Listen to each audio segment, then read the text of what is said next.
Hola, buenos días.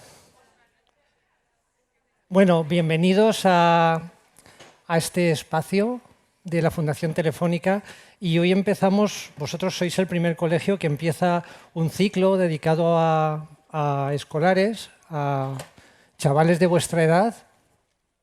Hoy vamos a hablar de astrofísica. Ahora os explicaré un poquito qué es lo que yo hago y ya iremos avanzando un poquito en el tema, pero va a haber clases, porque esto es una clase divertida, pero una clase al fin y al cabo, pues por ejemplo sobre el origen de la vida, sobre galaxias, sobre un montón de temas, ¿no? Y vosotros sois los primeros. Y hoy vamos a hablar de estrellas y de la química del universo, pero quizá lo primero es que os diga quién soy. Mi nombre es Benjamín, yo trabajo en un centro que se llama el Centro de Astrobiología, la astrobiología es una disciplina relativamente nueva. Fijaos que tiene la palabra astro, que tiene que ver con el cielo, y biología, que tiene que ver con la vida. ¿Por qué? Pues porque es un centro donde lo que estamos investigando es si la aparición de la vida en la Tierra, que es de momento el único sitio donde sabemos que hay vida en el universo, y en otros sitios donde estamos buscando vida, es una conclusión lógica de la evolución del universo. De momento, el único lugar en el universo donde sabemos que hay vida es aquí, pero estamos buscando en Marte, se va a buscar en otros cuerpos del sistema solar y se está buscando en planetas que sabemos que existen alrededor de otras estrellas. Yo soy de la parte astro, yo soy astrofísico o astrónomo, no astrólogo, ¿vale? Que muchas veces nos confunden y nos dicen, el astrólogo, no, yo no hago cartas astrales ni hago cosas de este estilo, ¿no? Los astrónomos o astrofísicos lo que hacemos es estudiar el cielo, o sea, cualquier cosa que hay por encima de las nubes las estudiamos los astrónomos. Incluso algunas cosas que están por debajo, porque sabéis que de vez en cuando caen meteoritos y los meteoritos vienen de partes alejadas del sistema solar, llegan a la Tierra y entonces los estudiamos, ¿vale? Bueno, pues fijaos lo que tenéis aquí en esta diapositiva. No sé si podéis bajar un poquito las luces para que se vea mejor la parte de abajo de la diapositiva, que se vea un poquito más clara. Fijaos, aquí tenéis una imagen de un telescopio. De hecho, es uno de los mayores telescopios del mundo, que además está en territorio español, está en la isla de La Palma. Y ahí tenéis una imagen del cielo. Esa es la Vía Láctea. Los telescopios son las herramientas que nosotros utilizamos para estudiar el cielo. ¿Por qué? Porque somos unos científicos un poco particulares. Nosotros no podemos ir a una estrella, coger un trozo y ponerla en la mesa de un laboratorio, como puede hacer un biólogo con sus muestras, o un químico, un geólogo. Y lo que tenemos que hacer, nos las tenemos que ingeniar, es, a través de los telescopios, captar la luz que nos viene de los objetos del universo que queramos observar, de los planetas, de las estrellas, de las galaxias, y analizarla. Los únicos objetos que podemos tocar son, como os he dicho, los meteoritos o las piedras que hace 50 años nos trajeron los astronautas que fueron a la Luna. O, fijaos que, de hecho, sin haber ido a Marte, tenemos en la Tierra muestras marcianas, porque algunos meteoritos que tenemos en la Tierra son trozos de Marte que se han desprendido por impactos de otros cuerpos, han venido volando y han caído aquí en la Tierra. Pero bueno, luego si queréis hablamos de esto, porque después de la charlita os animo a que preguntéis todo lo que deseáis. Y fijaos, os voy a poner primero algunas imágenes de objetos bonitos que tenemos en el universo. Una vez en una charla que di también para chavales de vuestra edad, uno de ellos me preguntó, yo miro el cielo por la noche y veo estrellas, veo planetas, porque me han dicho que algunas de las cosas que se ven allí son planetas, se puede ver Venus, se puede ver Júpiter, veo la Luna, y la pregunta fue, ¿pero qué hay en lo negro? Es una buena pregunta, o sea, cuando tú ves el cielo oscuro, ¿hay algo en el cielo oscuro, además de esa oscuridad? Pues sí que hay cosas, y hay cosas, por ejemplo, como estas. Hay nubes, estos son nubes de gas y de polvo, que son muy importantes porque aquí en estas nubes, en estas zonas se están formando estrellas, ¿vale? Estas estrellas de aquí son como grumos que hay en el cielo, y cuando ese gas y ese polvo se va contrayendo, pues como pasa cuando echas una cucharada de colacao en la leche y se hace un grumo, pues igual sucede en el cielo con este gas y con este polvo, y se hacen nuevas estrellas. Esto es una estrella. Aquí tenéis en el centro una estrella muy caliente que ha perdido su envoltura de gas y que se está perdiendo por el espacio. Esto más o menos es lo que le va a pasar al Sol, a nuestro Sol, dentro de más o menos 5.000 millones de años. ¿Vale? Os he dado el primer número y, como veis, es un número muy grande. En astronomía todos los números son muy grandes. Las edades de las cosas son muy grandes, las masas del Sol, de las estrellas, de los planetas, tienen muchos ceros. Nuestro Sol lleva, ahora veremos lo que está haciendo nuestro Sol, porque es importante para que entendáis cómo funciona la química del universo. Nuestro Sol está funcionando tal y como lo veis ahora, más o menos 5.000 millones de años. Eso es un 5 y 9 ceros.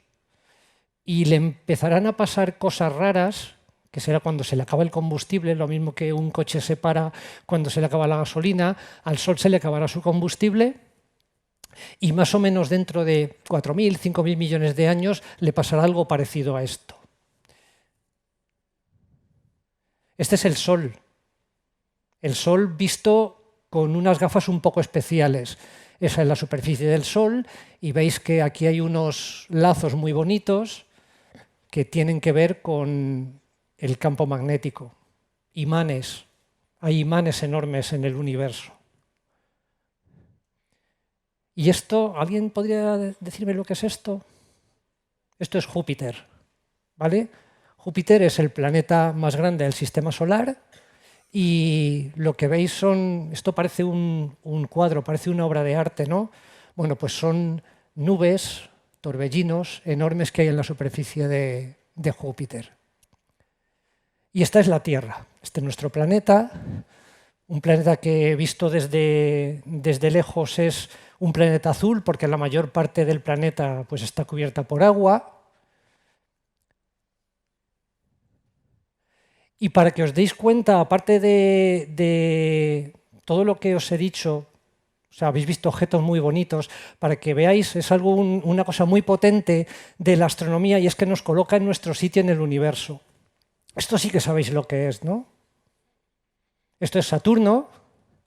Esta foto está tomada, esta imagen está tomada por una misión espacial que estuvo durante mucho tiempo, ya ha dejado de funcionar, estudiando Saturno y su sistema de anillos y de satélites, y entonces en esta imagen el Sol está detrás, por eso el planeta se ve oscuro, y aquí veis los anillos iluminados, y aquí veis un punto que no es ningún píxel malo que haya en la imagen, ese puntito de ahí es la Tierra, ¿vale? Ahí estamos metidos 7.000 millones de personas, pues con nuestras alegrías, nuestras tristezas, gente que hace cosas buenas, gente que hace cosas muy malas, pero fijaos lo que somos, hay una motita de arena perdidos en el océano del universo, o sea, no somos prácticamente nada. Bueno, pues todo esto que habéis visto está hecho de elementos químicos. ¿Habéis estudiado algo de química en clase? Sí. Vale, porque os voy a mostrar luego algo que habréis visto en clase, incluso en algunas clases lo tendréis allí como un póster o un gráfico grande, que es la tabla periódica. ¿Habéis oído hablar de la tabla periódica de elementos químicos? Vale, o sea que tenemos algo avanzado. Y fijaos, os voy a poner dos imágenes ya de cosas que se han hecho en la Tierra que son muy distantes en el tiempo. Esto es una pintura rupestre pues que está hecha hace 15.000, 20.000 años. Quizá vosotros habréis tenido oportunidad de verlas en directo porque es algo que que nuestros antepasados hacían bastante a menudo, y era, ponían la mano sobre la pared, cogían un tubito, una caña, hacían un pigmento con grasa, con tierra, del color que fuera los materiales que tenían allí. Si habían hecho una hoguera con la ceniza de la hoguera, hacían esa pasta, soplaban y entonces pintaban en la pared la silueta de sus manos, ¿no? Pues analizando los pigmentos que hay aquí, pues vemos que tienen esos colores y que están hechos de esos elementos químicos. Tienen oxígeno, tiene hierro, tiene silicio, tiene calcio. Y ahora damos un salto muy grande. ¿Sabéis quién es este señor? ¿Os suena alguno de ellos? Bueno, así aprendemos también alguna cosita de pintura. Y además veis que aquí está el edificio de Telefónica, que es donde estamos metidos ahora mismo. Este señor es un pintor muy famoso, es un pintor realista, es decir, pinta las cosas de la realidad con bastante fidelidad, no es un pintor abstracto, que se llama Antonio López. Y bueno, aquí tiene su paleta de colores y veis que aquí he puesto los símbolos químicos de algunos elementos: oxígeno, níquel, titanio, cobre, hidrógeno. Y aquí he puesto una imagen de una molécula que tiene que ver con la vida, que es una molécula de un ácido que todos tenemos en cada una de nuestras células y que también está hecho de fósforo, de carbono, ¿vale? O sea, he hablado aquí de muchos elementos químicos, ¿no? Esto es un poco abrumador. Ahora os sacaré una tabla periódica que es un poco más amigable y más divertida, ¿no? Pero bueno, aquí tenéis la tabla periódica de los elementos químicos con muchos numeritos, ¿no? Aquí tenéis el símbolo del elemento químico arriba. Hay un número que es muy importante, que es el número atómico. Veis ahí, en el carbono es el 6, en el hidrógeno es el 1, en el helio es el 2, en el litio es el 3, el 4, y así vamos hasta el número 118, que es el elemento más pesado que se conoce ahora mismo, ¿no? Ese número que hay arriba es el número de protones. Ahora haremos un repasito, ¿no? De hecho, ¿tenéis todos y todas un teléfono móvil? ¿Sí? Os voy a pedir a alguno que lo uséis y vais a venir conmigo aquí, pero no para mirar WhatsApps ni para mandar mensajes, sino para que algunos encendáis la linterna y otros no la encendáis. ¿Tenéis móvil con linterna? Vale. Pues ahora vendréis algunos aquí conmigo para dejar claro qué es lo que pasa dentro de las estrellas o cómo es un átomo, ¿de acuerdo? Bueno, pues, ¿por qué se llama esto la tabla periódica? Pues se llama periódica, es decir, algo periódico es algo que se repite, porque los elementos químicos que están en una misma columna tienen las mismas propiedades. O sea, por ejemplo, estos elementos de aquí, que se llaman los gases nobles, todos ellos son gaseosos y tienen una propiedad, y es que no reaccionan con nada, ¿vale? Reaccionar significa mezclarse unos con otros. Por ejemplo, el hidrógeno y el oxígeno pueden reaccionar para dar agua. ¿Sabéis la fórmula del agua, no? H2O, ¿vale? 2 átomos de hidrógeno y 1 de oxígeno. La sal que está en el agua del mar, ¿de qué está hecha? De cloro y de sodio, ¿vale? Y eso también puede formar un compuesto. En cambio, estos elementos de aquí pues tienen la propiedad, todos ellos, de que aunque cada vez los átomos son más grandes, fijaos que el helio tiene 2 protones, que es el numerito este de aquí, y este elemento de nombre tan raro, Oganesson, tiene 118, pues ninguno de ellos, de los que están en esa columna, reaccionan con nada, ¿vale? Pues se llama la tabla periódica. Y esta es una tabla periódica más divertida. En esta tabla periódica lo que podéis ver es, para cada elemento químico, donde aparece o bien en la naturaleza o en algo que estáis usando vosotros en vuestra vida diaria, ¿no? O sea, pues por ejemplo, El fósforo aparece en los huesos, es fundamental, pues os dicen hay que comer pescado porque el pescado tiene mucho fósforo y ahora que estáis creciendo es conveniente que estéis bien alimentados, ¿no? El hierro, pues obviamente en las estructuras de acero. Los muelles tienen este elemento un poco raro que es el vanadio, ¿no? El hidrógeno, que vamos a hablar bastante de él, está en el Sol y en las estrellas y en el agua, ¿vale? Esta presentación, si queréis, os la puedo pasar, se la puedo pasar a vuestros profesores y os la podéis llevar a casa, no hay ningún problema, es si la repasáis.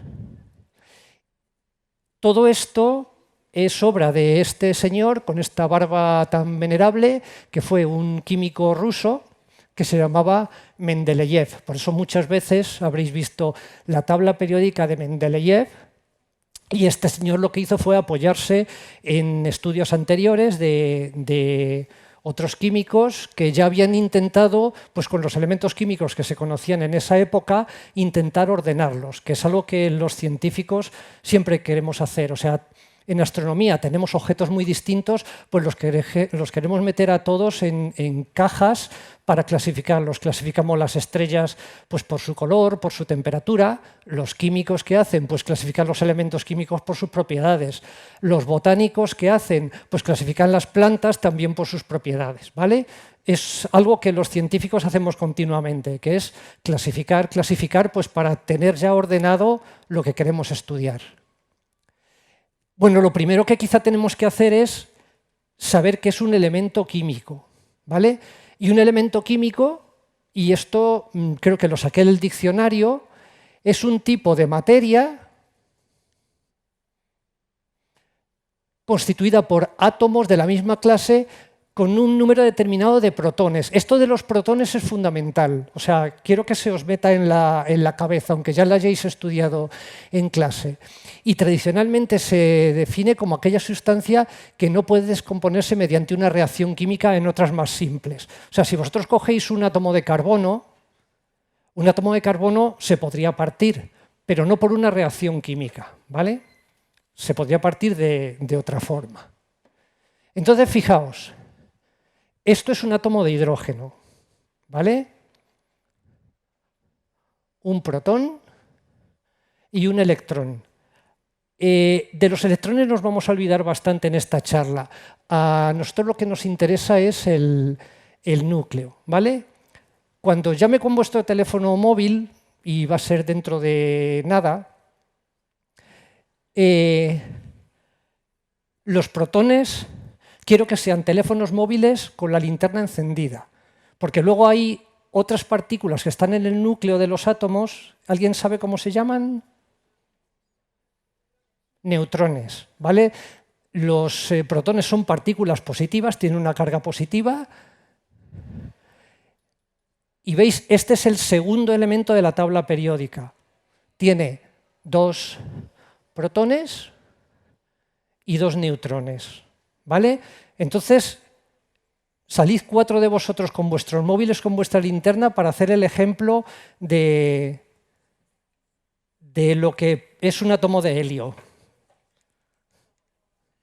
A ver, ¿quién quiere ser protón y quién quiere ser neutrón? Bueno, vosotros dos vais a ser los protones, encended vuestra linterna. Vale. ¿Y vosotros, tú también protón? Apaga. ¿Vale? Vale, pues apuntad la linterna a vuestros compañeros. Aquí tenemos 2 protones y tú tienes tu móvil apagado y 2 neutrones, ¿vale? Los que dan el carnet de identidad de un elemento químico son siempre los protones, ¿vale? Y creo que en la siguiente, fijaos, necesito 4 protones más y 4 neutrones más. ¿Tienes linterna? Y 1, 2, 3, 4, necesito 2 neutrones más. Bueno, como los neutrones no se encienden las linternas, vale, aquí tenemos 1 y ¿tú tienes móvil? No, no, tú te pones aquí. ¿vale? Enciende la linterna. 1, 2, 3, 4, 5 y 6.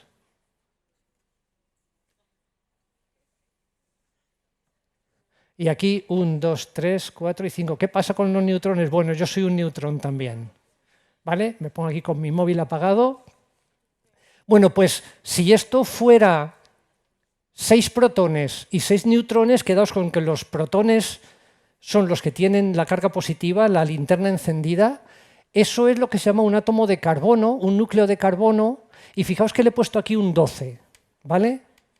Pero hay más carbonos, hay más átomos de carbono. Y, por ejemplo, si le añadimos 2 neutrones, veníos vosotras dos aquí, aunque no tengáis móvil. Fijaos, ahora tenéis aquí un núcleo de carbono que está hecho de 1, 2, 3, 4, 5, 6 protones, 1, 2, 3, 4, 5, 6, 7, 8, 8 y 6, 14, ¿vale? Y 8 neutrones. Bueno, pues esto sigue siendo carbono, o sea, le hemos puesto neutrones en el núcleo, ¿vale?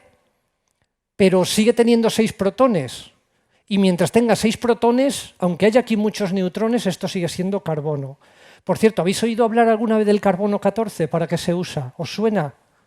El carbono 14 se usa para hacer dataciones de cosas antiguas.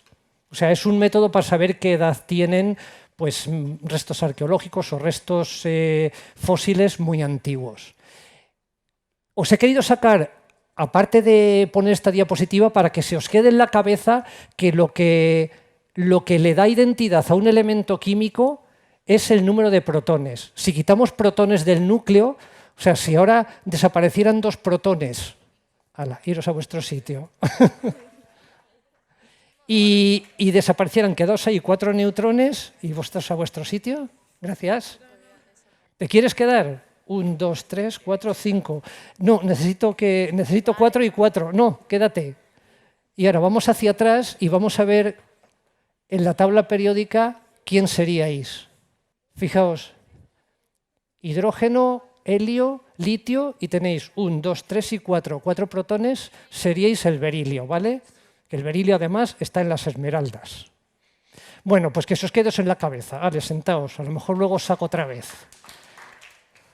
Bueno, el átomo de carbono 12, el átomo de carbono 14, siempre con el mismo número de protones. Y ahora imaginaos, ¿habéis oído hablar del Big Bang? ¿Os suena?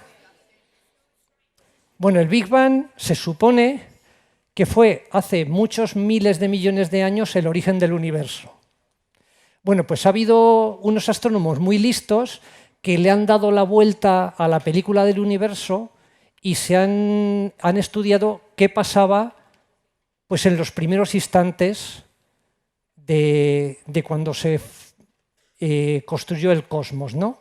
En el Big Bang no se sabe muy bien lo que pasó, se sabe que el universo era muy caliente, que era muy denso, y una cosa que, según todos los estudios que han hecho estos astrónomos, que se llaman cosmólogos, que son los que estudian el origen y la evolución del universo, resulta que si hubiera habido un químico en aquella época, la tabla periódica sería mucho más fácil que esa que habéis visto. Porque la tabla periódica solo tendría 3 elementos, ¿vale? Tendría hidrógeno, helio y litio, y luego unas pequeñas cantidades de berilio, pero básicamente solo había 3 elementos químicos en el universo. ¿Vale? Una química fácil, no hay que estudiarse toda la tabla periódica. Bueno, pues primera cosa curiosa que os tenéis que llevar a casa. En esta botella hay agua que tiene hidrógeno, oxígeno y sales, ¿no? Hay pequeñas cantidades de minerales, de calcio, de magnesio. Bueno, pues cada átomo de hidrógeno que hay en las moléculas de agua de esta botella o cada átomo de hidrógeno que hay en el agua que compone vuestro cuerpo, que es más o menos el 65%, se formó hace 13.800 millones de años. O sea, ese átomo que está aquí, si pudiéramos verlo con un microscopio y darle la vuelta a la película y seguirle la pista, ese protón que está en ese átomo y ese electrón ya estaban en el universo hace 13.800 millones de años, que es más o menos el tiempo que ha transcurrido desde la gran explosión. O sea, el oxígeno, de ahí, de esta molécula que os he puesto, que parece la silueta de Mickey Mouse, ¿no? El átomo de oxígeno y los dos de hidrógeno, estos dos átomos de hidrógeno tienen 13.800 millones de años. ¿Vale? O sea, daos cuenta de, no sé si os lo habíais planteado alguna vez, de dónde viene el hidrógeno y los elementos químicos, que es de lo que vamos a hablar hoy aquí, ¿no? Y el oxígeno ya veremos dónde viene. El oxígeno es también bastante antiguo, aunque no tanto. Bueno, la pregunta es, si cuando sucedió el Big Bang había solo 3 elementos químicos, ¿dónde y cuándo se han formado los siguientes? ¿Aparecieron así de improviso o qué procesos los formaron? Bueno, pues este es un diagrama que no quiero que os compliquéis mucho, de cómo ha sido la evolución del universo en estos 13.800 millones de años.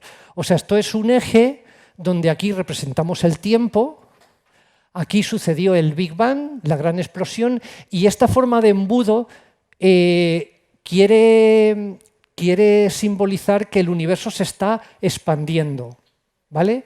O sea que si miráis dos galaxias en el universo, nosotros estamos metidos en la galaxia de la Vía Láctea, pues resulta que esas galaxias con el tiempo se están separando unas de otras. Eso significa la expansión del universo, ¿no?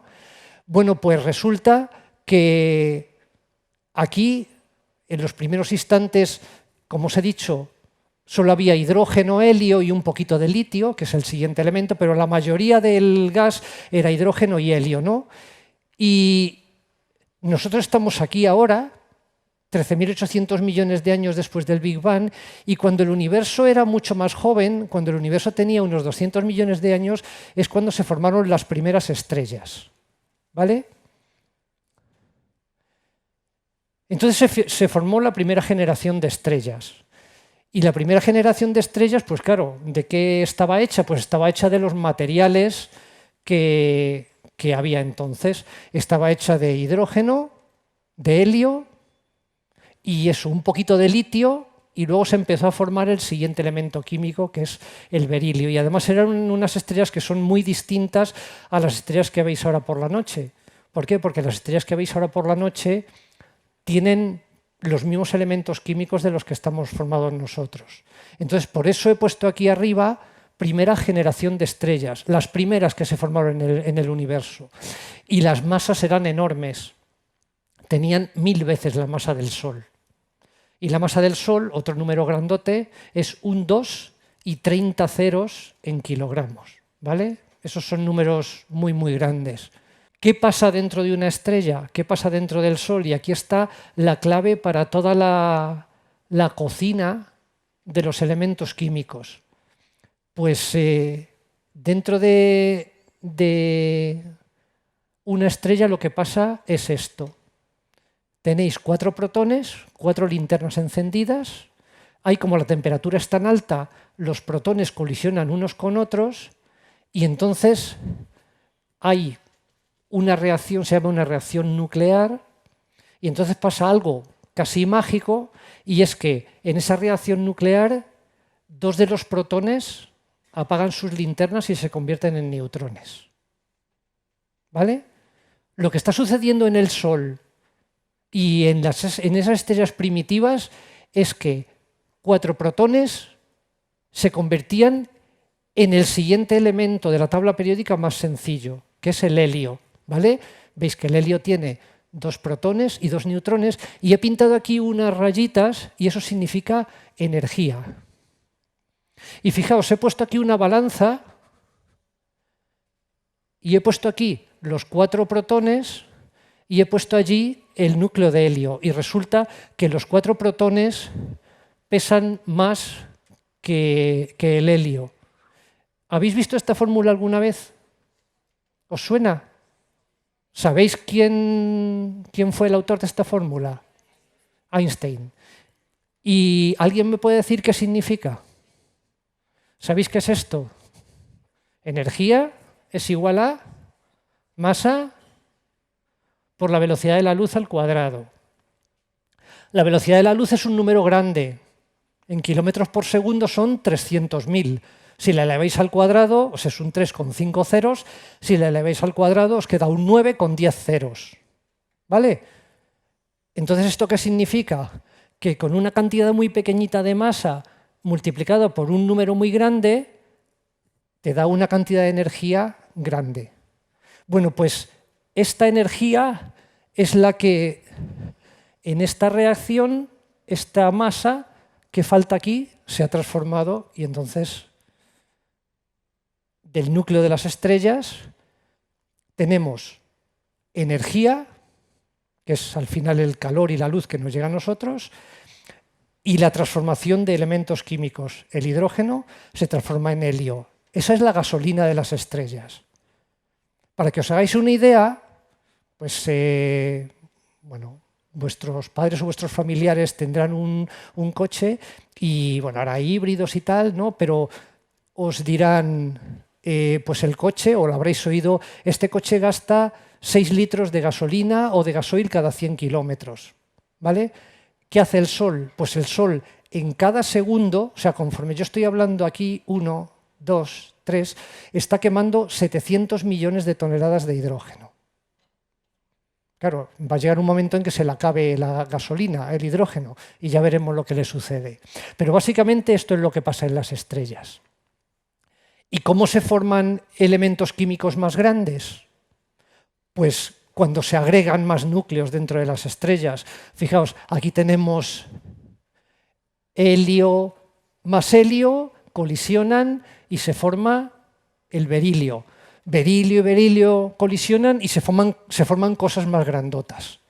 Así es como se cocinan los elementos químicos dentro de las estrellas. Entonces ya os adelanto una idea que si no os habéis enfrentado a ella nunca o no habéis pensado en ella, pues la verdad es que es bastante chocante. Y es que cada átomo de cualquier célula que tenéis vosotros en vuestro cuerpo, el fósforo que tenéis en los huesos o el calcio, como ya os he dicho, el hidrógeno que tenéis en el agua, el oxígeno, el hierro, cualquier cosa que tengáis encima, si tenéis algo de oro, el oro, todo eso, todos esos átomos en algún momento han estado dentro de una estrella. Ahora veremos qué ha pasado y cómo han llegado hasta nosotros, ¿vale? Pero todo lo que hay y todo lo que nos rodea, el hierro de estas columnas, o el aluminio, o los materiales, los elementos químicos raros que hay dentro de nuestros móviles, pues todos esos átomos se han formado en el interior de una estrella.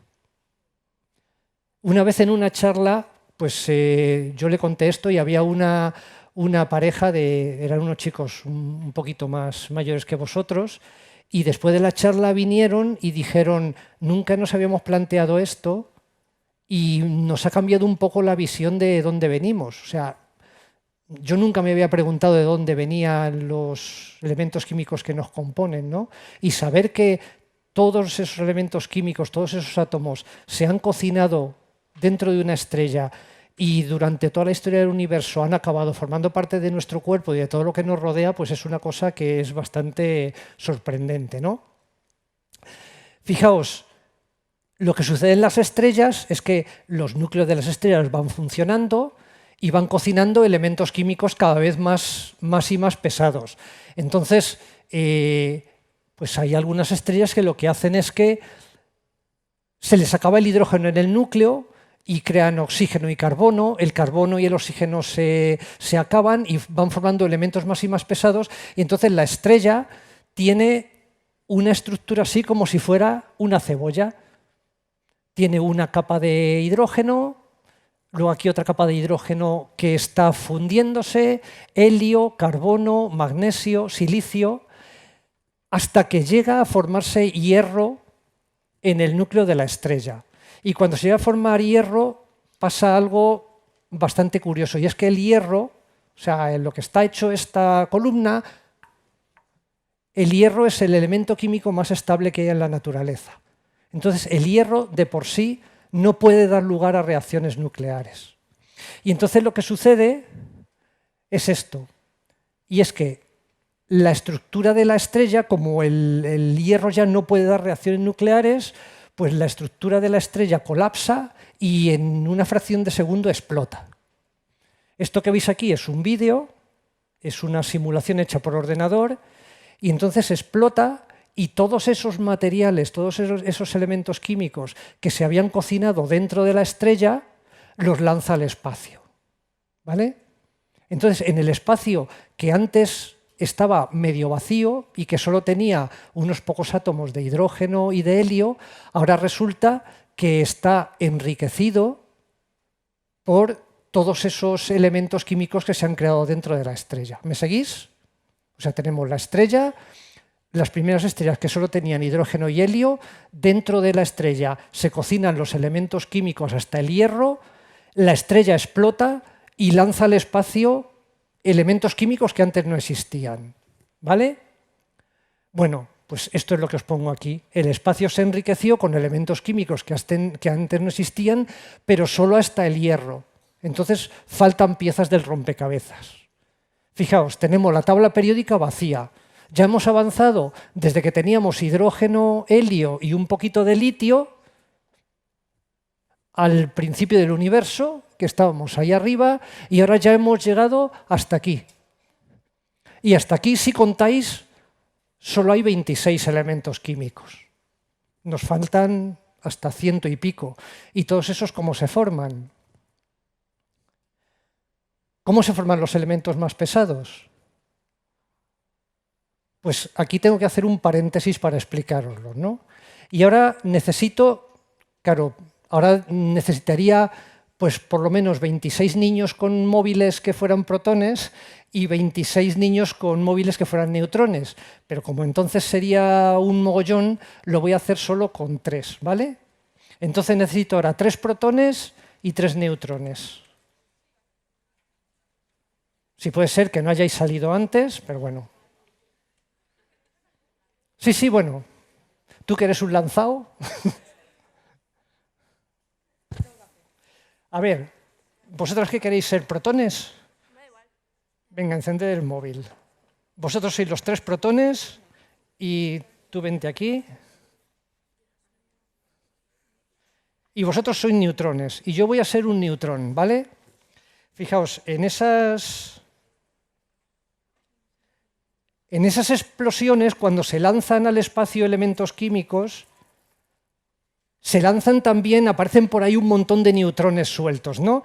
Entonces, fijaos, aquí tenéis un elemento químico que estaría formado por 3 protones y 3 neutrones. Os he dicho antes que lo que define el carnet de identidad de un elemento químico es el número de protones. O sea, si yo vengo aquí y me coloco con estos compañeros, tengo mi móvil apagado, yo soy un neutrón, seguimos siendo el mismo elemento químico.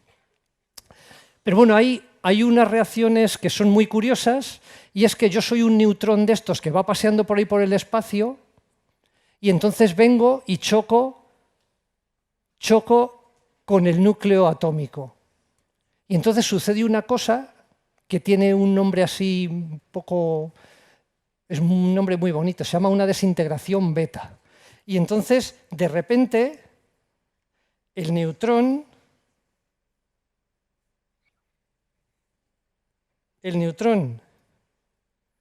se convierte en un protón y sale disparado del núcleo un electrón. Y entonces, ¿qué ha pasado? Que hay 1, 2, 3 y 4. Ya somos 4 protones.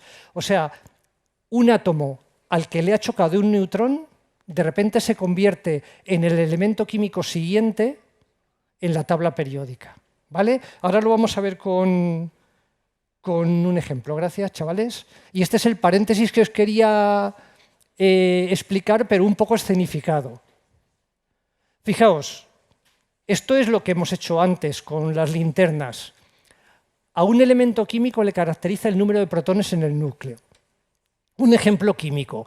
Este es el hidrógeno, Y hay un hidrógeno un poco especial que se llama deuterio, que tiene un protón y un neutrón, pero como tiene un protón sigue siendo hidrógeno. Y hay otro hidrógeno que se llama tritio, que tiene 3 partículas en el núcleo, pero como solo tiene un protón sigue siendo hidrógeno, ¿vale? Estos 3 elementos son hidrógenos. Y esos conjuntos, esos elementos se llaman isótopos, pero bueno, eso no nos importa mucho. Fijaos, la única forma de que un elemento químico cambie su documento nacional de identidad es aumentando de alguna forma el número de protones. Y entonces aquí tenéis un caso real. Aquí tenéis un, un átomo de plata que tiene 47 protones y 62 neutrones. ¿Vale? Entonces, ¿qué sucede? Viene un neutrón, de estos que están por ahí volando en las explosiones estelares, colisiona con el núcleo y de momento no ha pasado nada. De momento tenemos 47 protones, sigue siendo un átomo de plata, pero tenemos un neutrón más en el núcleo. Y entonces sucede este proceso que os he dicho de que el neutrón cambia de identidad. El neutrón se convierte en inestable, pasa a ser un protón y sale un electrón disparado del núcleo. ¿Y qué ha pasado? Pues que ahora tenemos 48 protones, tenemos un protón más y entonces hemos avanzado una casilla en la tabla periódica. Así es como se forman todos los elementos más pesados. Tenemos un núcleo, capturan un neutrón, el neutrón cambia de cara dentro del núcleo, se convierte en un protón y entonces ¡pling!, damos un saltito. Y este es el gráfico más técnico que tenéis. Fijaos, aquí tenemos el núcleo de plata, que tiene en total 109 partículas en el núcleo. Este simbolito rojo es absorbo un neutrón, se desprende un electrón y doy un salto. Cuando tengo cadmio, para que suceda este proceso, se tienen que absorber 5 neutrones. Y así voy escalando en la tabla periódica hasta que se forman los elementos más pesados. ¿Vale? Así es como podemos llenar la tabla periódica de elementos. Y cierro el paréntesis. Vamos a hacer un repasito a la historia del universo. Fijaos, aquí he puesto, no sé si lo habíais visto en una diapositiva anterior, hace pues 13.600 millones de años, que es cuando se forman las primeras estrellas, esa primera generación de estrellas. Explotan, lanzan al espacio elementos químicos y ya tenemos un universo que es ya rico en elementos químicos que antes no existían. Y entonces, cuando el universo tenía 400 millones de años, o sea, desde nosotros, que estamos aquí, hace 13.400 millones de años se forman las primeras galaxias. Una galaxia es una agrupación de muchas estrellas. Nosotros vivimos en una galaxia, que es la Vía Láctea, que tiene del orden de 400 millones de estrellas. Y esa imagen, ese churro que veis ahí, pues no puede pareceros una galaxia muy atractiva, pero claro, es que los objetos que están muy lejos en el universo emiten muy poquita luz y es muy difícil hacer imágenes de ellas. Entonces, esto es una imagen hecha con un radiotelescopio, es decir, viendo cómo emite ondas de radio esa galaxia, y de momento es la galaxia más lejana que se ha observado en el universo. La luz que está llegando ahora mismo a los telescopios de esa galaxia salió de allí hace 13.400 millones de años, cuando ni siquiera nuestra galaxia existía. Y cuando nuestro Sol no existía, y obviamente cuando nuestro sistema solar no existía. ¿Vale? O sea, esto es una cosa que también en astronomía choca mucho. Y es que los astrónomos somos una especie de arqueólogos del tiempo. Es decir, nosotros miramos al espacio y vemos objetos muy lejanos que emitieron su luz incluso mucho antes de que nosotros estuviéramos aquí. ¿Vale? Eso también es una cosa que cuando te enfrentas a ello por primera vez, pues te marea un poco. Fijaos, esta es nuestra galaxia. ¿Vale? Aquí se ha quedado el rótulo este de Tres Cantos, de un pueblo de al ladito de Madrid. Bueno, nosotros estamos aquí en una galaxia que tiene pues, del orden de 400.000 millones de estrellas. A partir del gas enriquecido por la primera generación de estrellas se formaron generaciones sucesivas. Y entonces, fijaos, Aquí os hago un recorrido de qué es lo que ha pasado en la historia del universo hasta ahora mismo, ¿no? Aquí sucedió el Big Bang, que realmente no sabemos muy bien lo que pasó. Aquí, como os he dicho, había poquitos elementos químicos, hidrógeno, helio, litio, un poquito de berilio, se forman las primeras estrellas, se hacen grandotas, van generando elementos químicos y entonces enriquecen al espacio cuando explotan con elementos como carbono, titanio, oxígeno, silicio, nitrógeno, magnesio, hierro, calcio, pero los más ligeros, hasta el hierro.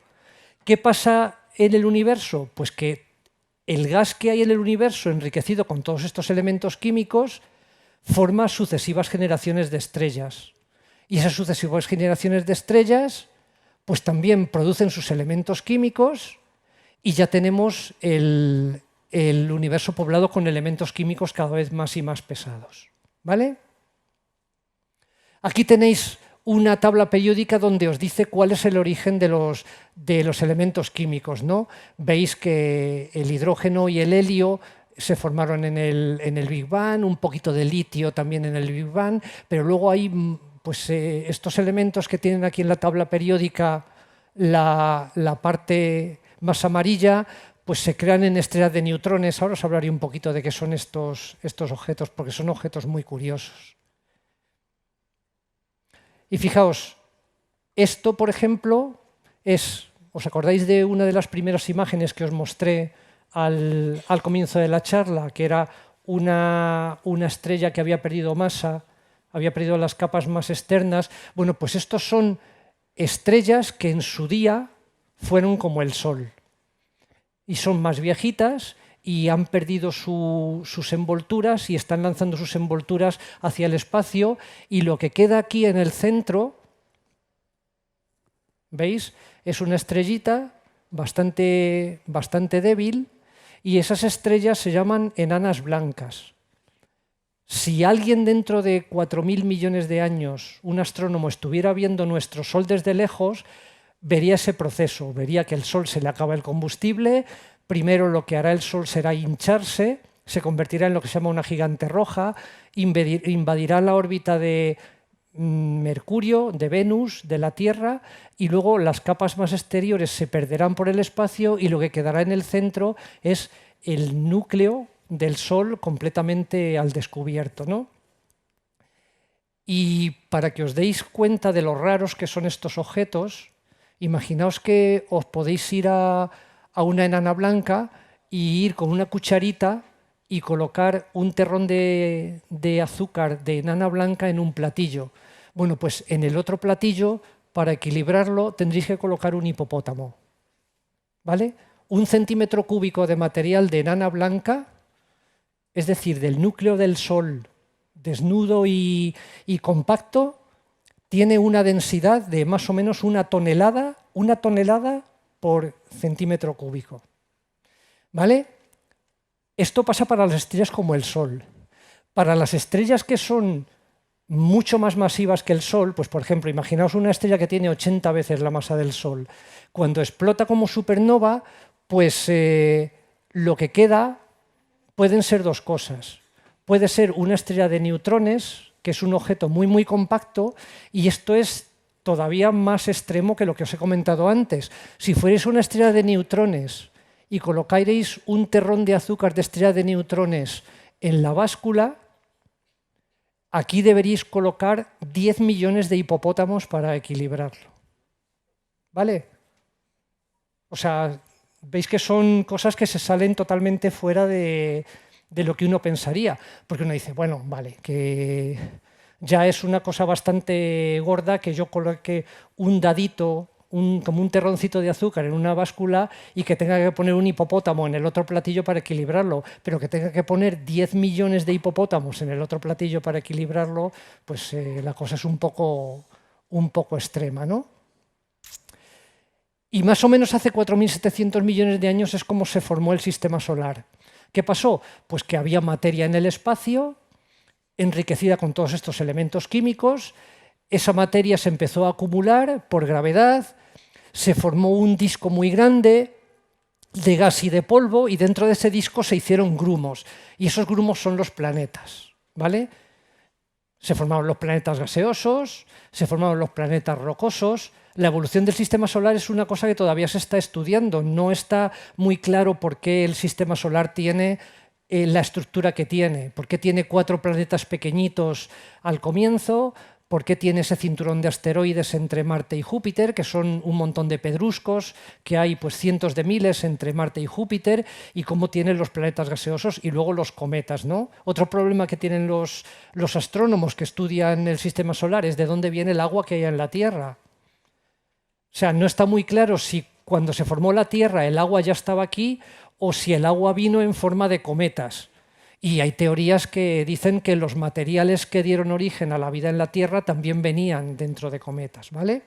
Entonces, hace 4.700 millones es cuando nuestro Sol empezó a hacer todas estas reacciones nucleares, y la idea que quiero que os llevéis a casa de esta charla es que los elementos químicos que nos componen y que componen todo lo que nos rodea ya existían cuando se formó el sistema solar.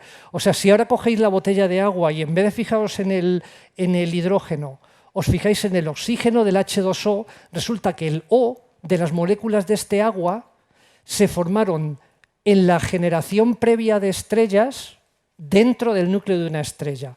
La estrella explotó, lanzó esos átomos de oxígeno al espacio, se combinaron con átomos de hidrógeno y cuando se formó el sistema solar o bien estaban en un cometa o bien estaban ya en la Tierra y al final vinieron a parar aquí. Pero el oxígeno que hay aquí, o sea, esto es muy antiguo. Esto es una de las cosas más antiguas que podéis ver en el universo y que quizá nunca os la habíais planteado. Aquí hay cosas que tienen una edad de 13.800 millones de años, el hidrógeno, que tiene una edad de 6.000 millones de años, que es cuando quizás se formó el oxígeno, y el vidrio, que está hecho de silicio fundamentalmente, de lo que están hechas la arena de las playas, pues también tiene del orden de 6.000, 5.000 millones de años, ¿vale? O sea, esto es muy antiguo. Por eso a mí siempre me gusta hacer la broma de que uno coge una botella de agua de estas mineral, que os he puesto antes en una diapositiva, y entonces ves la botella y dice, caduca el 5 de julio de 2021. Pero ¿cómo va a caducar si esto tiene miles de millones de años, no? O sea, caduca por otras razones, porque no es bueno mantener el agua tanto tiempo en plástico, ¿no? Pero llevaos a casa esto de que todo lo que nos rodea y todos nosotros al final somos mucho más viejos de lo que parecemos, ¿no? Y muchas gracias. Aquí termino y nada, estoy dispuesto a...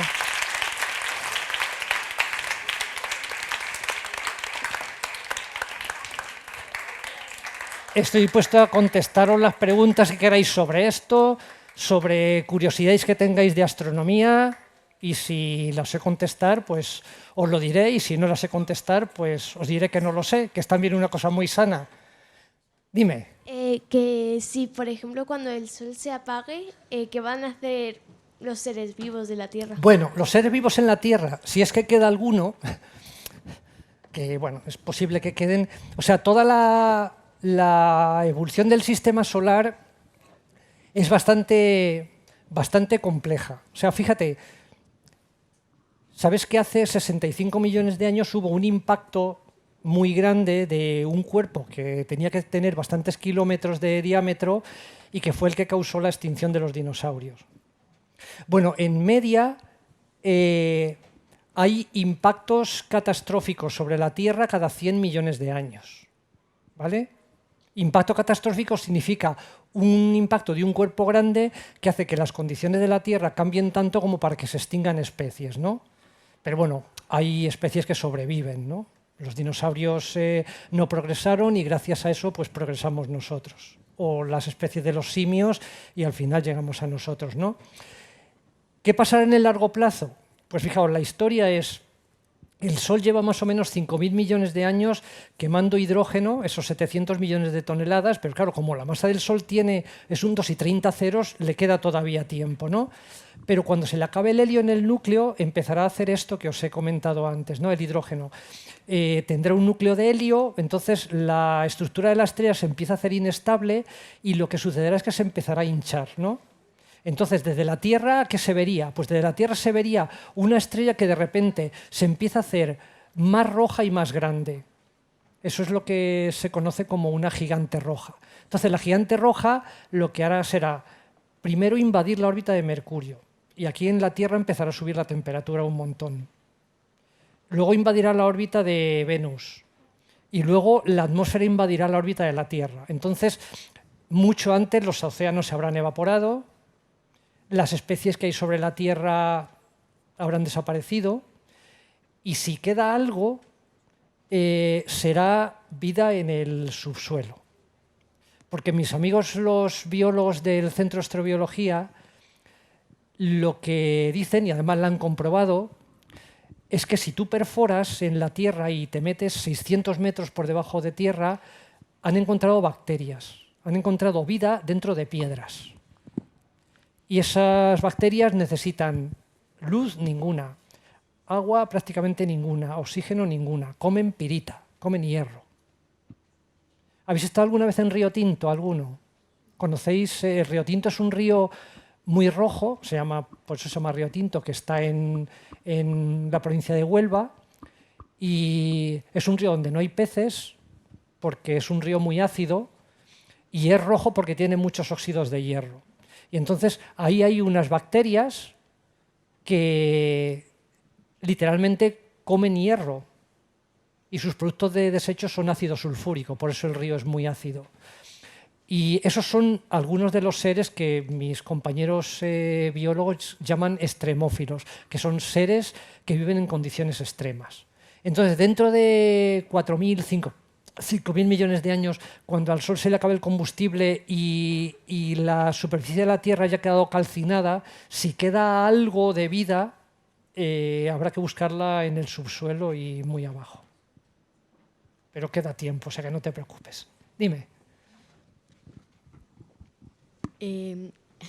¿Cómo llegasteis a la conclusión de que pues hubo una explosión y todas las estrellas pues bueno se formaron y luego Vale, los elementos? eso es una buena pregunta porque, claro, te dicen, bueno, y tú no estabas allí para verlo, ni nadie, ¿no? Bueno, pues fijaos, esto nos tenemos que remontar casi hace un siglo, a la década de los años 20 del siglo pasado, de 1920 a 1930. Pues allí hubo un señor que a lo mejor os suena el nombre, que se llamaba Hubble, se escribe Hubble. No sé si habéis oído hablar del telescopio espacial Hubble, que hay veces que aparecen en noticias en la televisión o en internet. Bueno, pues este señor era un astrónomo y entonces lo que hizo fue lo siguiente. Dijo, voy a observar galaxias, ¿vale? Nosotros vivimos dentro de una galaxia. Hay una galaxia similar a la nuestra, no demasiado lejos, entre comillas, a unos 2 millones de años luz, que se llama la galaxia de Andrómeda. Bueno, él observó galaxias que estaban en todas direcciones del cielo y entonces vio que la mayoría de ellas se alejaban de nosotros. ¿Vale? Mirar hacia donde mirara, esas galaxias, esas agrupaciones de miles de millones de estrellas se alejaban de nosotros. Entonces, fíjate qué razonamiento. Dices, vale, si las galaxias se alejan de nosotros y yo le doy la vuelta a la película al revés, ¿qué pasa? Que hubo un momento en que todas estaban donde estoy yo. O sea, yo soy el centro del universo, mira qué casualidad, ¿no? Bueno, pues la respuesta a eso es que no. Y ahora se hace un símil. Y tú imagínate que tu universo es la superficie de un globo, ¿vale? Y tú pintas en el globo puntos con un rotulador. Y entonces soplas en el globo y lo hinchas. ¿Qué pasaría si tú te montas en uno de esos puntos? ¿Qué pasa con todos los demás? Se alejan de ti. Si tú te montas en cualquier otro punto, todo se aleja de todo en la superficie de un globo, ¿no? Bueno, pues así se llegó a la conclusión con esas observaciones que hizo este astrónomo Hubble en la década de los 20, hace 100 años, de que si todas las galaxias se están alejando de nosotros, lo que significa es que el universo se está expandiendo. Y entonces la conclusión es, si se está expandiendo, ahora sí, yo le doy la vuelta a la película y resulta que debió haber un momento en que todas esas galaxias estaban juntas, que el universo era mucho más denso, más caliente, pero hay teorías modernas que te dicen que, bueno, que efectivamente el universo era muy compacto y muy denso y muy caliente hace 13.800 millones de años, pero que es posible que nuestro universo tenga un comportamiento cíclico. Es decir, que haya un momento en que la expansión del universo se pueda parar y contraerse y que no haya habido solo un Big Bang, sino muchos Big Bangs, ¿no? Pero eso es algo que todavía está en estudio y es un campo bastante complicado. ¿Más cosas? Otra. Espera, que no veo que si tenéis por aquí alguna cosa, dime. Que si podría el Sol, o sea, lo que has dicho de que se invadirá esta de Mercurio y sí. ¿podría pasar otra cosa? ¿O cómo estáis seguros de que va a pasar eso? O no sé. Claro, eso es en parte estudios que se hacen con ordenador, pero en parte también mirando el cielo. O sea, las escalas de tiempo en la evolución de las estrellas, pues en la vida humana, en lo que tú vas a vivir, el Sol no va a cambiar. O sea, el Sol tiene un comportamiento cíclico, pero bueno, tiene ciclos de 11 años que tienen que ver con sus campos magnéticos, pero tú no lo vas a ver convertirse en esa gigante roja, ¿no? Pero nosotros los astrónomos lo que hacemos es observamos todas las estrellas que hay en el cielo.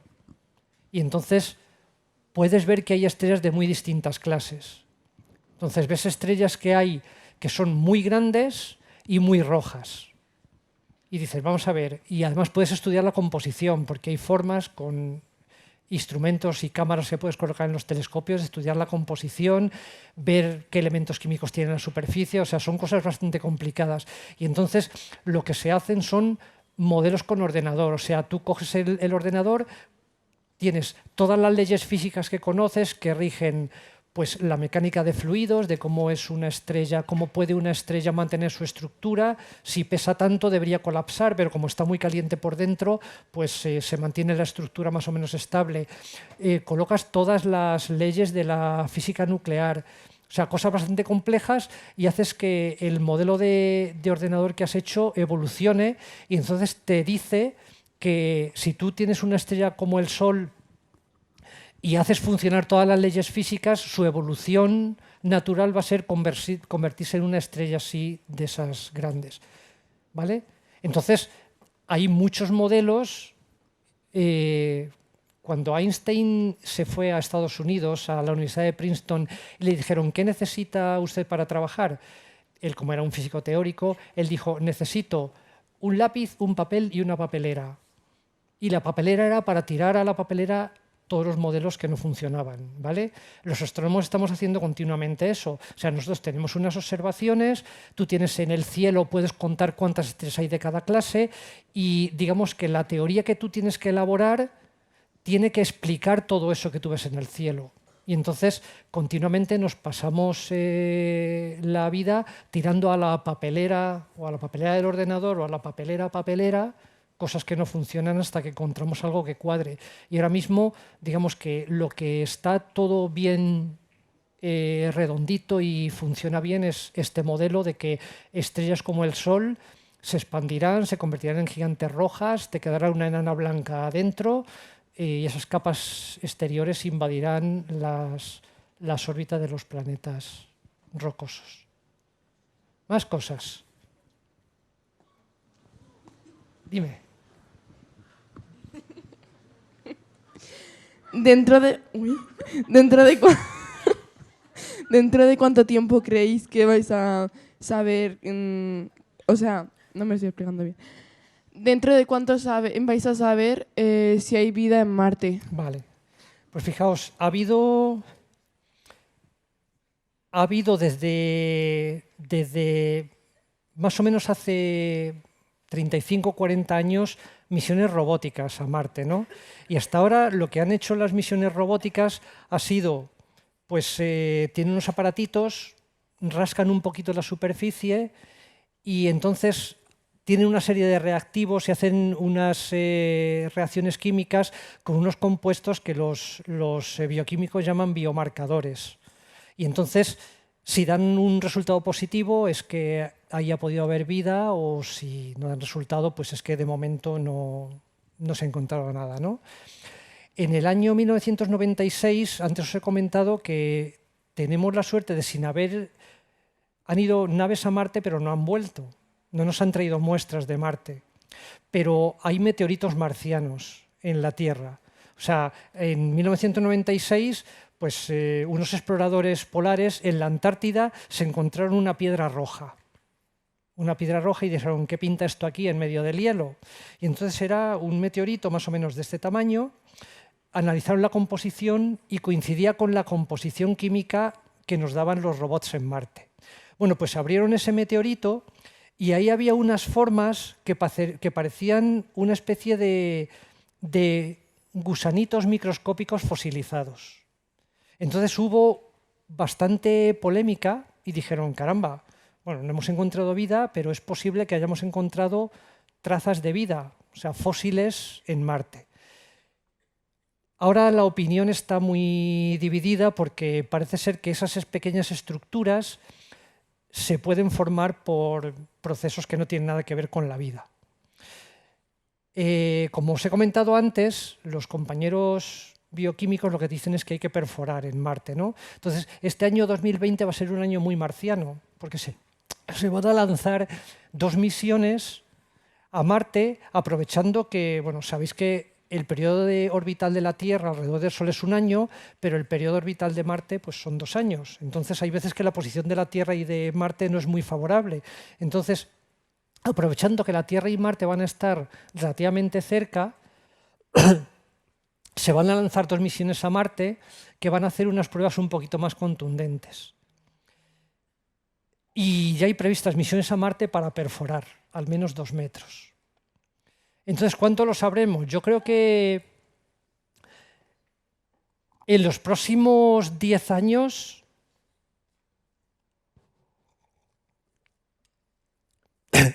se podrán tener evidencias de que quizá, o sea, si no hay vida en Marte ahora, de que quizá la hubo o no la hubo. Y luego hay otro campo, que este es todavía un poco más difícil, y es que no sé si sabéis que hace 25 años el único sistema planetario que se conocía era el sistema solar. Y hace 25 años se descubrió el primer planeta orbitando otra estrella, ¿vale?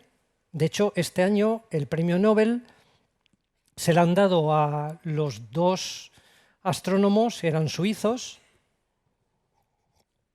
que descubrieron ese primer planeta orbitando otra estrella, una estrella que era similar al Sol. Y ahora mismo ya se conocen del orden de 4.100 planetas que están orbitando estrellas que están relativamente próximas a nosotros. De hecho, la estrella que está más próxima a nosotros es una estrella que no se ve desde el hemisferio norte, que se llama Próxima Centauri y que está a 4 años luz. 4 años luz significa que si quisiéramos ir a esa estrella, tardaríamos 4 años a la velocidad de la luz. Eso es mucho, y no tenemos naves que viajen a la velocidad de la luz. Esa estrella, por cierto, tiene 2 planetas orbitando alrededor de ella, ¿no? Dice, bueno, pero podemos hacer una nave espacial que vaya a 90.000 kilómetros por hora, que eso es bastante. 90.000 kilómetros por hora significaría llegar a la Luna en 4 horas, más o menos.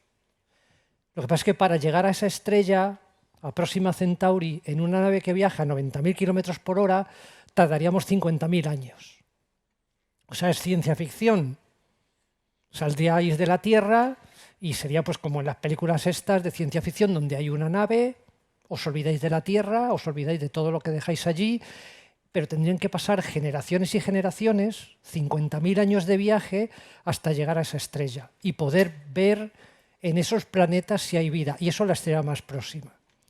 Pero como hay astrónomos e ingenieros muy listos, pues lo que se están haciendo es, están desarrollando instrumentos y cámaras para intentar analizar las atmósferas de esos planetas, desde aquí, desde la Tierra, o desde misiones espaciales que orbiten la Tierra. Si hubiera un equipo de astrónomos y de químicos y de bioquímicos muy listos que estuvieran viendo nuestro sistema solar desde muy lejos y miraran a la Tierra con sus telescopios, ellos podrían adivinar que en la Tierra hay vida. Porque en la atmósfera de la Tierra hay una mezcla de gases, aparte del aire, pues tienes CO2, tienes metano, tienes ozono, tienes agua, y entonces los químicos y los bioquímicos te dicen que esa mezcla de gases que hay en la atmósfera de la Tierra no se puede mantener si no hay procesos biológicos. Entonces también dentro de, yo creo que 10 años, va a ser posible analizar las atmósferas de planetas rocosos que están orbitando otras estrellas y va a ser posible decir, bueno, pues la mezcla de gases que yo veo en las atmósferas de esos planetas, según la química de la vida que nosotros conocemos, puede tener un origen biológico o no. Pero yo creo que en vuestra vida, que ojalá os quede mucha por delante, vosotros vais a ver a alguien pisando Marte por primera vez. Hay quien dice que la persona que pise Marte ya ha nacido, puede ser un niño como vosotros. Y yo creo que desde luego yo soy optimista y yo creo que vais a ver la noticia de las primeras evidencias de que quizá hubo vida en Marte o en otros planetas. Pero se tardará todavía unos poquitos años. Más cosas. Por aquí. Espera que llegue el micrófono, que esto se está... Dime. Se oye, se oye. Esta es una pregunta interesante. Venga. Sí, la ciencia está hecha de preguntas interesantes y luego el asunto es darle también respuestas que lo sean. Dime, sin miedo. ¿Quién fue la primera persona que dijo quiero descubrir qué ha pasado? O la primera pista que encontrasteis para saber que pasó algo antes de todo eso. A ver, ¿te refieres a astronomía o en general? Astronomía. Pues mira, si te remontas a... yo creo que tienes que irte hasta hace... Bueno, yo creo que tienes que irte, fíjate, hasta la época de las cavernas. O sea, y no te voy a poder decir ningún nombre, porque tú imagínate cuando no había nada, cuando nuestros antepasados vivían en cuevas y bueno, a lo mejor ya habían descubierto, quizá por casualidad, el fuego pues de un rayo y una tormenta y lo habían podido mantener y luego se dieron cuenta que esto también es un proceso de descubrimiento, que a lo mejor vosotros lo veis ahora y no es tan sencillo, que eso que se producía con un rayo lo podían producir frotando maderas y, bueno, lo habéis visto montones de veces, ¿no?, en películas y documentales. Pero imagínate que llega la noche y entonces tú, si no hace mucho frío, sales allí a la puerta de la cueva y entonces empiezas a ver cosas. ¿Y qué ves? Pues ves que, y esto no sé si os habéis dado cuenta alguna vez, si tenéis la suerte, venís de Pinto, ¿no?, que es un sitio donde todavía hay bastante contaminación lumínica, pero si tenéis la suerte de haber ido a una zona más oscura del campo, lo que veréis es que, y lo que veían nuestros antepasados, es que el cielo de verano y el cielo de invierno son distintos. Cada día el cielo, o sea, las estrellas que ves son las mismas, pero si tú te asomas al cielo cada noche a la misma hora, ves que la posición de las estrellas ha cambiado, ¿vale? ¿Qué veían también? La luna. Lo de la luna, pues no deja de ser sorprendente.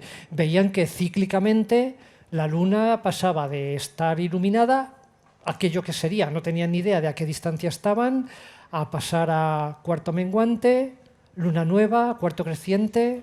Pues son los primeros calendarios más que solares eran lunares, ¿vale? El sol, ahora los días ya se están alargando, pero también es algo que observarían, dirían, caramba, ¿por qué en verano el sol está más tiempo fuera que dentro? Entonces se empezaron a preguntar todas estas cosas. Lo que pasa es que no tenían herramientas hasta que llegaron pues egipcios, babilonios y griegos para desarrollar un poquito herramientas que les permitieran estudiar un poco el cielo, ¿no? Algo que ya se hacía en esas civilizaciones antiguas eran predecir eclipses, cosa que no es sencilla, ¿no? Entonces, no te puedo decir que haya una primera persona, porque esto todo ha sido un cúmulo de, o sea, escalones. Y luego, digamos que en la astronomía moderna, ¿qué sucedió? Pues, aunque siempre se dice que Galileo inventó el telescopio, realmente no fue él. O sea, fueron los ópticos de aquella época que, bueno, realmente lo que inventaron fue una especie de anteojo, un catalejo, ¿no? Y Galileo lo que hizo es, voy a mirar el cielo a ver qué hay por ahí. Y Galileo pues descubrió los cráteres en la Luna, descubrió los 4 satélites de Júpiter, que se pueden ver con un telescopio pequeñito. No sé si habéis tenido oportunidad de hacerlo. Vio también, esto hay que hacerlo con cuidado y esto no lo hagáis nunca, observar el Sol directamente con un telescopio.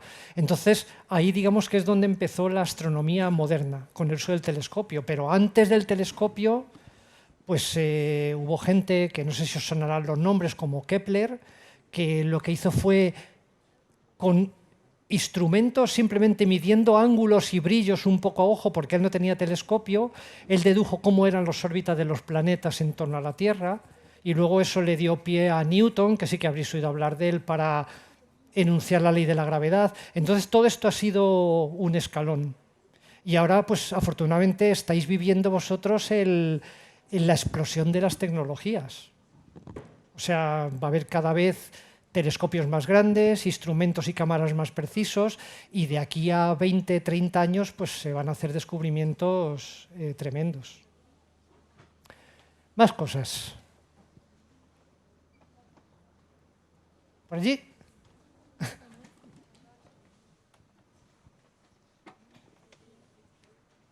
¿Querías preguntar? No, es que como has levantado 2 dedos...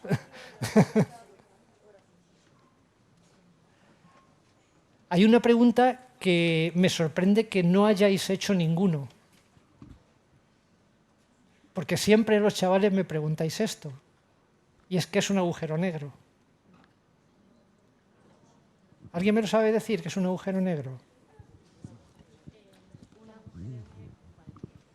Un agujero negro pues es aquello en el espacio que se traga toda la luz que hay alrededor y por eso pues se llaman agujeros negros, porque no hay luz, porque se Muy la bien. tragan. Fijaos, un agujero negro... De hecho, hay agujeros negros... Pues sí, aplauso. Un aplauso. Fijaos, hay dos tipos de agujeros negros y tu definición es muy buena. ¿De dónde salen los agujeros negros? Pues fijaos, antes me he quedado en los hipopótamos y os he dicho, imaginaos una estrella de 80 veces la masa del Sol que explota, ¿no? Entonces lanza al espacio pues, los elementos químicos que haya producido en el núcleo, lanza al espacio su envoltura y lo que queda, os he dicho, es una estrella de neutrones, pero ahí hay que matizar un poquito, porque lo que queda pueden ser 2 cosas. Si lo que queda después de la explosión, después de esas 80 veces la masa del Sol que han salido por ahí disparadas, tiene... Aquí hay un número que todavía se mueve un poco, pero si tiene menos de 2 veces la masa del Sol, eso se convierte en una estrella de neutrones, esa cosa que es muy densa. Pero si tiene más de 2 veces la masa del Sol, aquello es un agujero negro. Y aquí ya no se puede hablar de hipopótamos, porque lo que tenéis es, imaginaos, 4, 5 veces, 6 veces la masa del Sol metidas en la cabeza de un alfiler. O sea, un número que es un 6, o un 8, o un 10 y 30 ceros detrás en kilogramos metidos en la cabeza de un alfiler. Bueno, pues eso tiene tal campo gravitatorio que, como ha dicho vuestra compañera, y esto ya son cosas que tienen que ver con relatividad y con Einstein, tiene tal campo gravitatorio que la luz se la puede tragar el agujero negro. Y esos agujeros negros de los que os hablo, que tienen 3, 5, 10 veces la masa de una estrella metida ahí en una cabeza de un alfiler, estos vienen de explosiones de estrellas. Pero en los centros de las galaxias, incluida nuestra galaxia, la Vía Láctea, hay agujeros negros que se llaman supermasivos. O sea, hay agujeros negros que pueden tener millones de veces la masa del Sol, ¿vale? Y son también objetos muy particulares. Algunos pueden ser muy activos, pueden tragarse estrellas y pueden producir fenómenos muy energéticos alrededor. Pero básicamente eso es lo que es un agujero negro. Gracias por la ayuda. Más cosas. Por aquí. ¿A dónde va la luz que se traga? Es una buena pregunta porque, mira, si tú miras un libro, aunque sea sencillito, que hable de agujeros negros, te dirá que el agujero negro, o sea, esa cabeza de alfiler de la que te he dicho, los físicos teóricos que se dedican a esto le llaman singularidad. Esa es una palabra muy rara, pero singular significa algo que es extraño, ¿no? Cuando una cosa en la naturaleza es singular, es porque es raro. Pues los físicos le llaman eso una singularidad. Y luego el agujero negro tiene una frontera que no es una frontera física, no es una frontera que esté dura, donde tú te puedes poner de pie, que se llama horizonte de sucesos, ¿vale? Es un nombre bastante bonito. Y el horizonte de sucesos es, suponiendo que tú te pudieras poner a esa distancia de la cabeza de alfiler, de la singularidad, es una esfera en la cual, si tú te pudieras poner de pie, tendrías que, para salir de la atracción del agujero negro, tendrías que salir con la velocidad de la luz. Vale, dentro del agujero negro, debajo de ese horizonte de sucesos, no sabemos lo que pasa. Por eso, no puedo hablarte de hipopótamos, ni de densidades, ni de nada del agujero negro, porque no se sabe en qué estado está la materia que hay dentro del agujero negro. Y la información que hay dentro del agujero negro, aunque los físicos teóricos tienen herramientas para saber qué pasa allí dentro, pero la cosa es complicada, se pierde. Entonces, digamos que la luz se la traga y debajo del horizonte ese de sucesos no sabemos lo que pasa. Más cosas. ¿Por aquí, por este ala del Parlamento, no hay nada? Ah, sí. Que, a ver, cuando, por ejemplo, en el espacio hay fuerzas gravitatorias, ¿no? Cuanto más grande sea un objeto, mayor es la fuerza. Sí, señor. Pues aquí en la Tierra pasa algo parecido, en la superficie. Cuanto más grande es un objeto, estamos atraídos, aunque sea mínima fuerza. Claro, ¿no? claro. O sea, tú estás ejerciendo una fuerza gravitatoria sobre mí y yo sobre ti. Y no sé si habéis visto alguna vez la formulita de la ley de Newton. O sea, la fuerza con que tú me estás atrayendo a mí o yo a ti es tu masa multiplicado por mi masa y dividido por la distancia al cuadrado que nos separa, ¿vale? O sea, yo estoy ahora mismo, imagínate que yo estoy a 2 metros de ti, más o menos, ¿vale? Como la fuerza es proporcional al cuadrado de la distancia, si yo me acerco 1 metro a ti, ahora la fuerza con la que tú me atraes es 4 veces mayor que antes, ¿vale?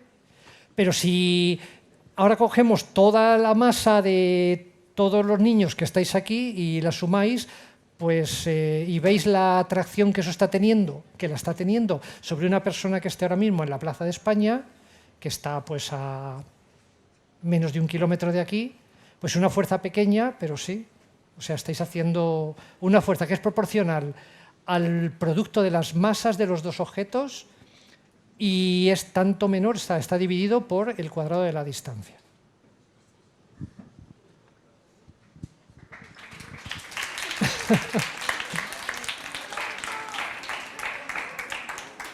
Por allí.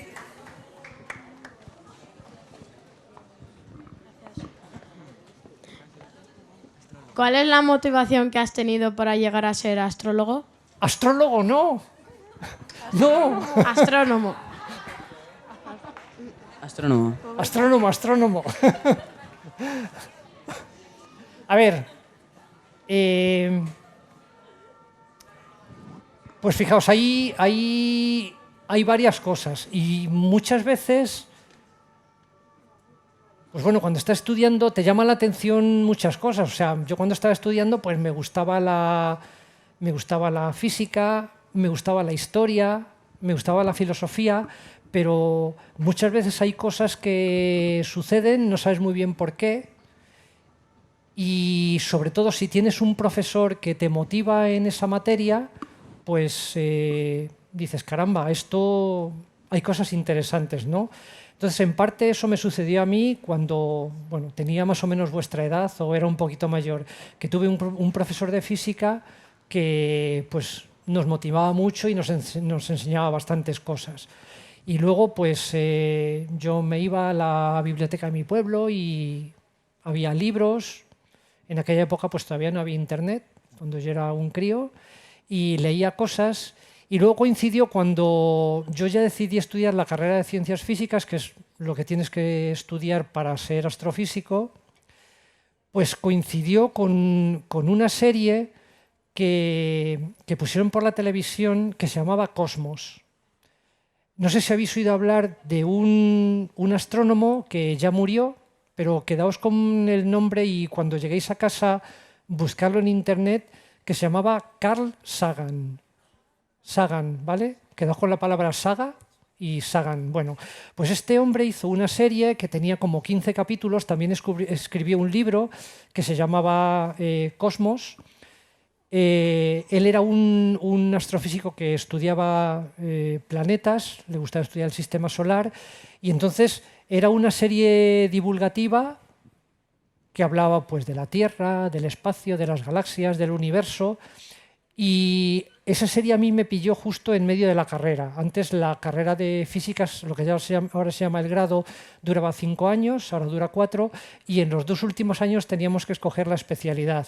Pues hubo compañeros míos que estudiaron electrónica, otros que estudiaron física teórica, y entonces a mí en segundo y en tercero me pilló esa serie en la tele y me impactó. Y entonces pues me fui por ese lado y yo estoy seguro que si hubiera elegido cualquier otra especialidad de física, pues os estaría aquí contando cosas muy interesantes. Y ahora pues que tengo compañeros en mi instituto que son bioquímicos y que estudian el origen de la vida, por ejemplo, pues yo siempre digo que si existiera la reencarnación, a mí me gustaría volver a nacer y estudiar a lo mejor bioquímica, porque eso es otra de las cosas apasionantes. O sea, ¿qué pasó aquí cuando la Tierra ya más o menos se había formado para que haya vida? Y primero, ¿qué es la vida? ¿No? O sea, digamos que lo que tienes que tener alrededor es un poco de motivación. O sea, si hay algo que te llama la atención y haces un poquito de esfuerzo por enterarte de cómo van las cosas y además tienes profesores que te motiven, yo creo que el trabajo de tu futuro está más o menos encaminado. Gracias, pero no hace falta que me aplaudáis. Bueno, si aplaudís, aplaudid la pregunta, que la verdad es que están... A ver, por aquí. ¿Cómo se crearon los primeros átomos? Eso es una buena pregunta y una muy difícil pregunta.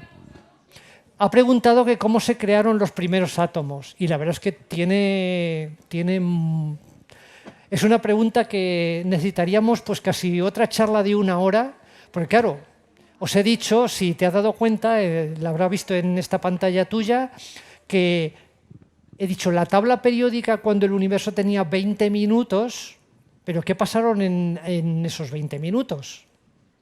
Bueno, pues resulta que pues pasaron bastantes cosas. Bueno, lo primero, ¿sabéis lo que significa la palabra átomo? Átomo significa sin partes, ¿vale? ¿Por qué? Pues porque esto es una palabra griega y ya hubo gente que sin ningún instrumental dijo, bueno, pues de lo que está hecho la materia son partículas pequeñitas que no se pueden romper. Bueno, hoy sabemos que los protones y los neutrones sí se pueden romper. Están hechos de otras cosas. Y están hechos de unas partículas que se llaman... ¿Alguien lo sabe? Los protones y los neutrones están hechos cada uno de 3 partículas más pequeñitas que se llaman quarks. ¿La habéis oído alguna vez? Bueno, ¿eso cómo se ha adivinado? Pues se ha adivinado, sabéis que hay unas máquinas enormes, en Suiza hay una, que se llaman aceleradores de partículas, que lo que hacen es que cogen grupos de protones, los empiezan a acelerar, dan vueltas en un anillo gigante, utilizan campos eléctricos y magnéticos, los hacen chocar y como si fuera un cascanueces gigante, ven qué pasa en esas colisiones de protones. Y resulta que en esas colisiones de protones se rompen los protones y se descubren partículas más pequeñitas. Bueno, pues lo que se supone que sucedió en el universo es que conforme tú te vas a momentos cercanos al Big Bang, donde la temperatura del universo era enorme y la densidad era enorme, es que la energía, habéis visto que hay una equivalencia entre masa y energía, hubo una transformación de energía en masa y se formaron un montón de estas partículas subatómicas, ¿vale? Estos quarks, había otras partículas que se llamaban gluones, que eran los que pegaban los quarks entre sí, o sea, cosas bastante complejas, ¿no? Esto es un modelo, esto también está hecho con ordenador y tal, ¿no? Y en los físicos teóricos pues les cuadran, aunque todavía hay cosas un poquito, bueno, cosas por descubrir. Pero básicamente lo que pasó antes de esos 20 minutos, desde el Big Bang hasta los 20 minutos, fueron procesos muchísimos más energéticos que más o menos se pueden reproducir en los aceleradores de partículas, pero más o menos. O sea, nunca podrás llegar a las densidades, ni a las temperaturas, ni a las energías que había allí, por lo menos con los instrumentos que tenemos ahora en Tierra. ¿Vale?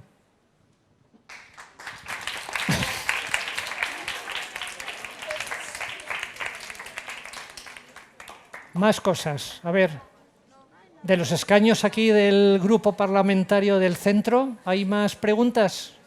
¿No? ¿No? ¿Y por aquí? ¿No? ¿Os la habéis pasado bien? Vale, la idea... Un minutillo.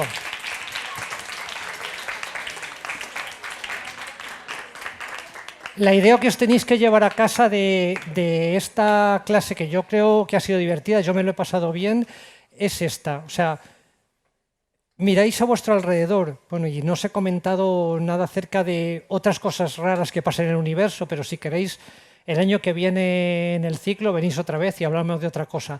Pero mirad a vuestro alrededor y todo lo que hay a vuestro alrededor y todo lo que os compone está hecho de átomos, moléculas, compuestos químicos, y entonces separad, si queréis, el hidrógeno, el helio, que en la tabla esa periódica divertida lo que venían eran los globos. Cuando veis estos globos que venden, los globos estos que parecen metálicos, que están flotando, esos están llenos de helio.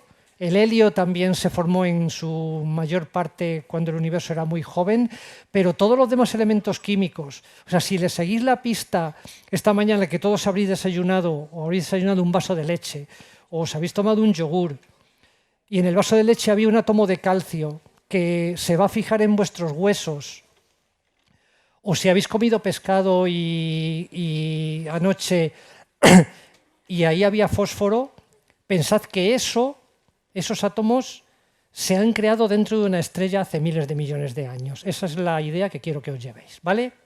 Pues gracias.